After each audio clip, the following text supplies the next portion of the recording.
Hunter Adams. You've been accused of practicing medicine without a license. It's a very grave charge, son. Are you aware that it's unlawful to practice medicine without a medical license? Yes, sir, I am. Are you aware that running a medical clinic without the proper licensing can place both you and the public in a great deal of danger? Is a home a clinic, sir? If you are admitting patients and treating them, physical location is irrelevant. Yes, sir. Will you define treatment for me? Yes, treatment would be defined as the care of a patient seeking medical attention. Have you been treating patients, Mr. Adams? Well, sir, I live with several people. They come and go as they please. I offer them whatever help I can.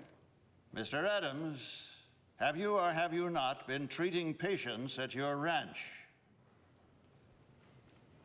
Everyone who comes to the ranch is a patient, yes. And every person who comes to the ranch is also a doctor. I'm sorry. Every person who comes to the ranch is in need of some form of physical or mental help. They're patients. But also every person who comes to the ranch is in charge of taking care of someone else, whether it's cooking for them, cleaning them, or even a simple task as listening. That makes them doctors. I use that term broadly, gentlemen, but is not a doctor someone who helps someone else? When did the term doctor get treated with such reverence as, oh, right this way, Dr. Smith, or, excuse me, Dr. Scholes, what wonderful foot pads, or, pardon me, Dr. Patterson, but your flatulence has no odor. At what point in history did a doctor become more than a trusted and learned friend who visited and treated the ill? Now, you ask me if I've been practicing medicine. Well, if this means opening your door to those in need, those in pain, caring for them, listening to them, applying a cold cloth until a fever breaks, if this is practicing medicine, if this is treating a patient, then I am guilty as charged, sir. Did you consider the ramifications of your actions? What if one of your patients had died? What's wrong with death, sir? What are we so mortally afraid of? Why can't we treat death with a certain amount of humanity and dignity and decency and, God forbid, maybe even humor? Death is not the enemy, gentlemen. If we're going to fight a disease, let's fight one of the most terrible diseases of all, indifference. Now, I've sat in your schools and heard people lecture on transference and professional distance. Transference is inevitable, sir. Every human being has an impact on another. Why don't we want that in a patient-doctor relationship? That's why I've listened to your teachings, and I believe they're wrong. A doctor's mission should be not just to prevent death, but also to improve the quality of life. That's why you treat a disease, you win, you lose. You treat a person, I guarantee you'll win, no matter what the outcome. Now here today, this room is full of medical students.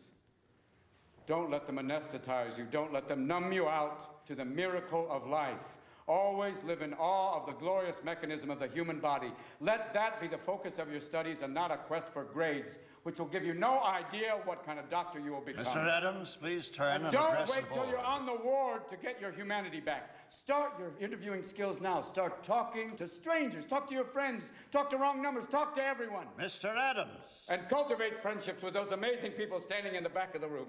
Nurses, they can teach you.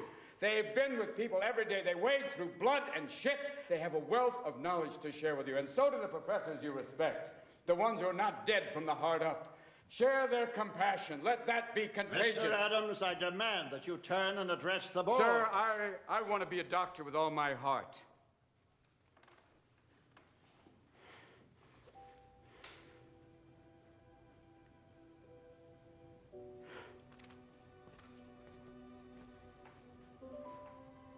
I wanted to become a doctor so I could serve others. And because of that, I've lost everything. But I've also gained everything. I've shared the lives of patients and staff members at the hospital. I've laughed with them. I've cried with them. This is what I want to do with my life.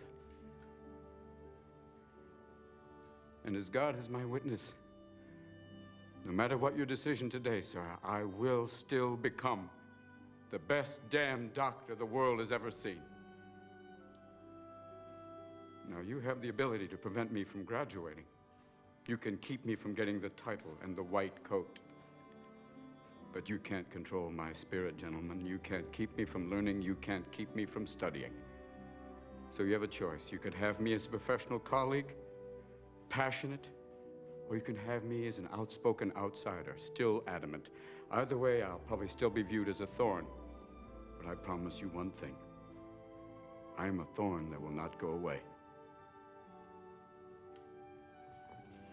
Is that all? I hope not, sir.